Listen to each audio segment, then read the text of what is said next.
Did you know there was a god older than Zeus who ruled the sky before anyone in Olympus even had a throne? And he still lost everything in a war that shook the whole cosmos? He was not a hero. He was a force that could rewrite the rules of the world. Today, I am revealing the top 10 most powerful Greek titans, the gods before the gods. From the mother who protected the future of Olympus to the king who swallowed his own children to stop fate, number 1 is the reason every Greek god story turns into a fight over control. This is the eternal legends, where ancient power never dies. Subscribe and take your place among the legends. Now get ready, because these are not side characters. These are the original rulers of the world.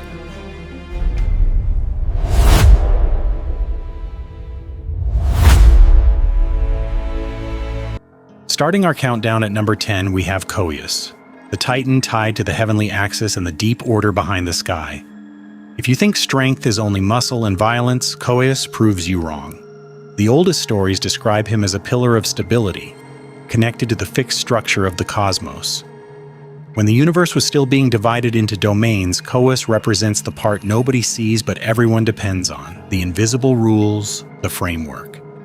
Coeus is not famous in modern pop culture, and that is exactly why he is dangerous in this ranking. A titan that represents the axis of heaven is not just a fighter. He is a concept that holds the world in place. And in myths, when a being is tied to a concept, it is not easy to defeat them with a sword. You defeat them by replacing their roles, sealing them away, or breaking the order they represent. That is why the Olympians did not beat the Titans in simple duels. They overthrew them and locked them down.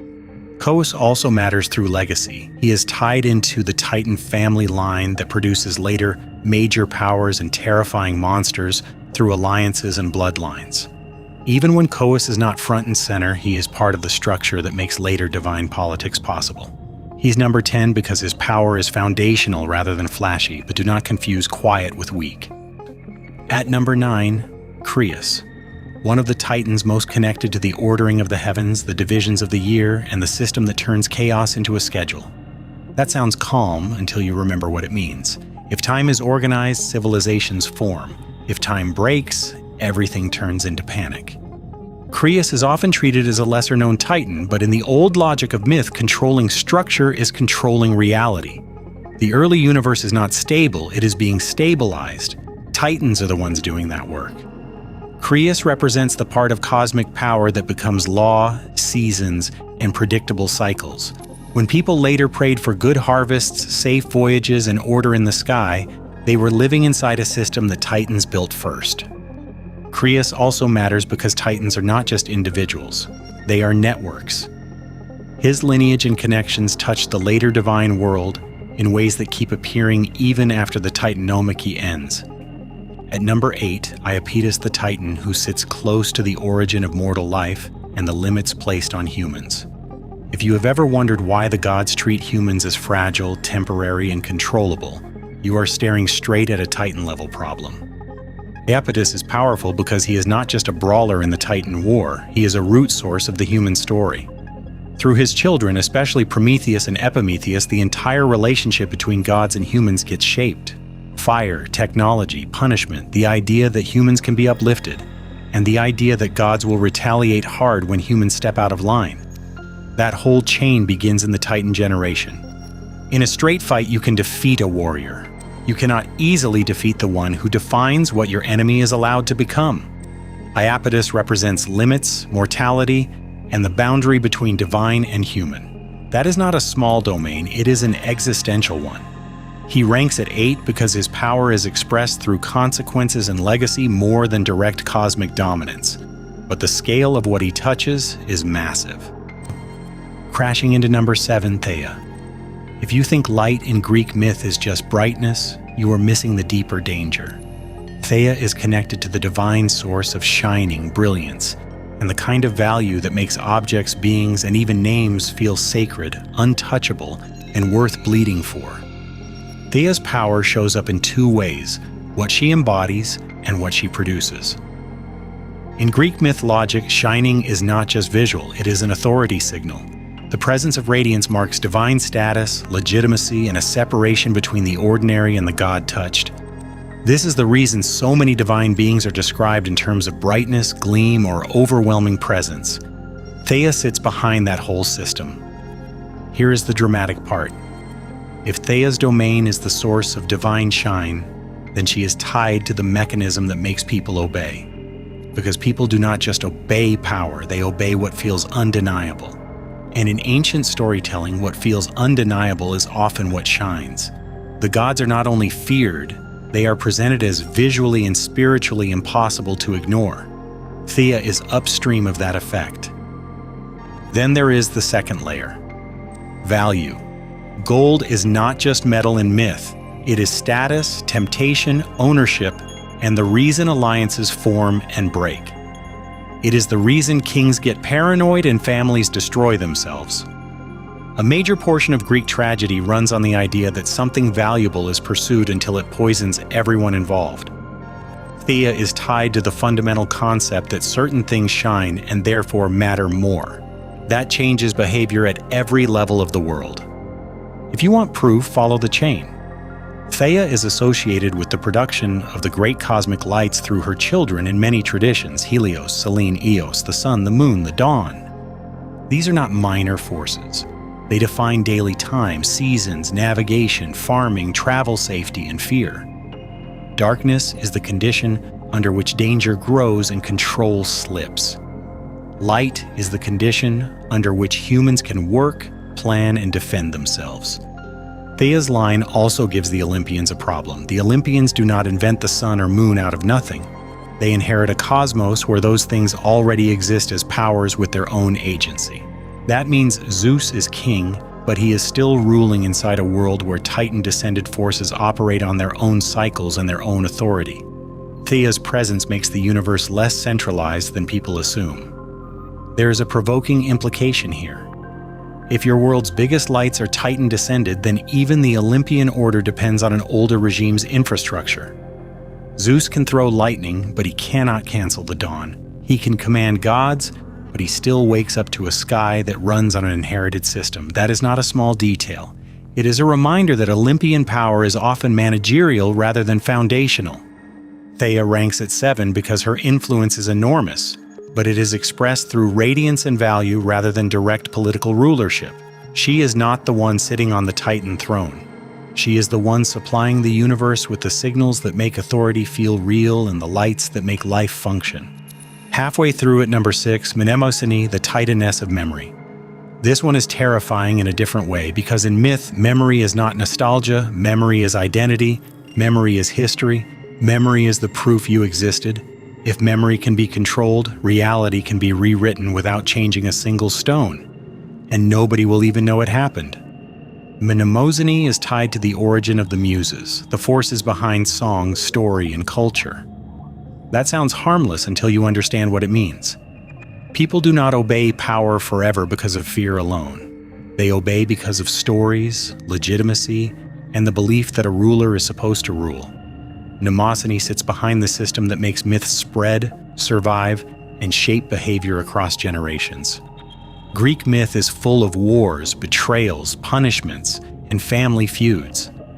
But what keeps those events powerful is not the violence alone.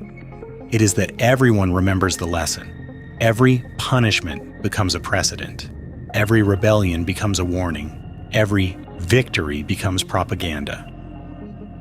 If you control memory, you control what people believe is possible.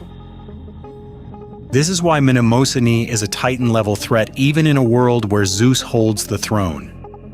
Zeus understands that authority is not only enforced through weapons, it is reinforced through narrative. That is why you see genealogies, official stories, cult practices, and sacred poetry that position Zeus as the rightful ruler and the Titans as a defeated past. That framing is not neutral. It is an active political tool. Mnemosyne represents the capacity to preserve the older order inside minds. If people remember the Titans as rightful rulers, then Zeus's legitimacy becomes weaker. If people remember Titan power as stable and Olympian power as chaotic, then the throne looks contestable. Mnemosyne is the Titaness who makes remembering possible, which means she is also the Titaness who makes counter-legitimacy possible. There is another dimension here that makes this even more intense. Memory in Greek myth is not only human memory, divine memory matters too. Gods do not forget. They hold grudges for centuries. They keep punishments running across generations. That implies a universe where memory is not optional. It is built into the operating system of reality. Mnemosyne is tied to that operating system.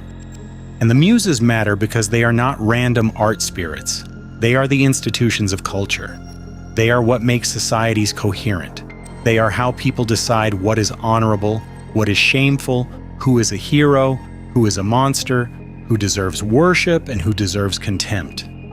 If Mnemosyne produces the muses, then she influences the foundations of civilization itself. This is why she belongs in the top 10. Her power is not direct physical domination, but she can influence the fate of gods and mortals through what gets remembered and what gets erased. If a king can erase the memory of a rival, he wins twice. He removes the rival and removes the warning that the rival ever existed. Mnemosyne's domain makes that kind of domination possible. At number 5, Tethys. If you want to understand the Titans, look at scale. Tethys is not a local river spirit. She is tied to the vast system of waters that feed the world. In the oldest logic, water is life, movement, travel, boundaries, and disaster. Tethys is often described as a mother figure for rivers and oceanic powers, which makes her less dramatic than the war-focused Titans. But in terms of raw influence, a Titan tied to waters touches every landmass, every coastline, every living thing that drinks. The sea connects civilizations and destroys them. Storms decide who eats and who starves. Floods decide which cities survive. Drought decides which people migrate and which people collapse. In Greek myth logic, rivers are not just geography. Rivers are personalities with agency. They can fight, flood, protect, drown, and negotiate. If Tethys is tied to the origin of those river powers, then her influence is spread through countless living currents. That means her presence is not centralized in one throne room. It is distributed across the world. There is also the political side. The Olympians do not remove the sea. They negotiate with it, personify it, and assign it rulers. That tells you they cannot simply overwrite that layer of reality. They have to work within it. That is what makes Titan water power so high on this list. It persists as infrastructure. Even gods must respect it. And when humans enter the story, water becomes the most immediate threat. You can hide from a monster. You cannot hide from thirst. You can avoid a battlefield. You cannot avoid the need to drink, wash, travel, and fish. The Titan tied to water has leverage over every living plane. That is not about brute strength. That is about unavoidable dependency. Tethys ranks at 5 because her domain never stops. It never sleeps. It never goes out of style. You can win a war and still drown. You can build a city and still lose it to flood. You can rule an empire and still depend on rivers and seas to move food, soldiers, and information. Tethys represents a permanent system that outlives regimes. Next up at number 4, Hyperion. This is the Titan of heavenly light, the high radiance above the world, the power source that becomes the sun's authority in later generations. If you want a Titan who feels physically unstoppable, Hyperion is one of the closest matches in the Titan roster. Hyperion's power is not just light. It is the high dominant light that defines day, visibility, and order. In early myth logic, darkness is danger and uncertainty. Light is control. That is why the being connected to the sky's light is not a background character. Hyperion stands close to the cosmic mechanisms that decide when the world wakes and when it hides. Hyperion is also a reminder that the Titan era is not primitive in the sense of being crude. It is primitive in the sense of being first. Titans are tied to the earliest assignments of reality: sky, sea, memory, time, boundaries, light. Hyperion belongs near the top because day and night are not preferences, they are conditions. They decide what can happen, when, and for how long. If you track Hyperion's lineage, you see why the Olympians never fully replace him. The sun and moon forces that later gods must work with every day are Titan descended. That means the Olympians inherit a world already running on a schedule they did not create. Hyperion's influence becomes a constant reminder that Zeus is king, but not the inventor of the system he governs. Hyperion ranks at 4 because his domain affects everything and everyone, but he is not the political king of the Titans, and he is not the major global boundary itself. He is a cosmic force that makes life and activity possible. Even divine politics is shaped by whether it is day or night, whether it is visible or hidden, whether people can travel or must stay inside. Hyperion's power sets those conditions. Entering the top 3, Oceanus. This one is hard to overstate without losing the viewer, so I am going to keep it clear. Oceanus is not just the ocean. In the oldest Greek worldview, Oceanus is the world-encircling river, the boundary of the known world, and the endless body of water that touches everything. If a power wraps the world, it is not minor. It is a limit, a barrier, and a route at the same time.